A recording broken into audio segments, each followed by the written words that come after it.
The King speaks of his pride in Kate. I actually thought she delivered a very strong message, actually. But also, why did we end up in this position in the first place? She said she was going to have an elective procedure, which she had. She said she wasn't going to be back till after Easter, and she won't be back till after Easter. Nothing changed.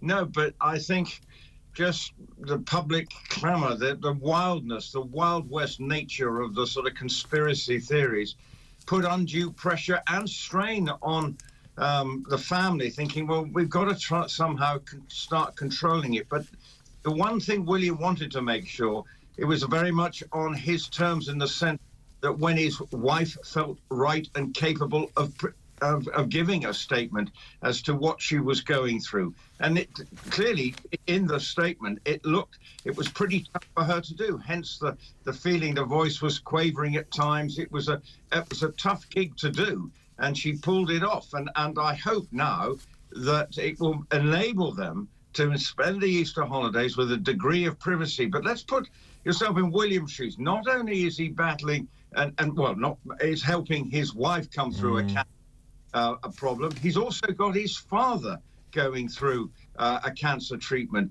And that puts, and I know I'm sure, lots of families who've got two members of their family battling cancer. So he's in the same situation. But inevitably, though, in his case, he's got the added burden of trying to fulfill his state duties and knowing that he is the heir to the throne and all that brings with it. So it's not straightforward how they manage it. So William is very much pulled between his public duties, but also, most importantly in his mind, protecting his family, i.e. his wife and his children, so that he can be there for them when he is needed most.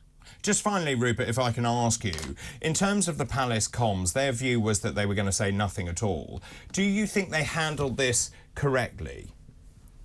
I think it's something they get with the sort of social media landscape that we have now. Royal families have to evolve and learn to adapt to the new media landscape. As we remember back in the 1920s when we had the first royal broadcast, it was something that the current king realised he had to do. What the royal family now have to do is really make sure that they understand what is going on in the social media landscape and the wildness of some of the stuff that is out there, that can help them understand how to control the narrative and not feel under pressure to do something that they may not want to do. And I think that's something they're going to have to regroup after this is all settled down. It's wonder, right, how do we navigate our way through this in future when something like this occurs again?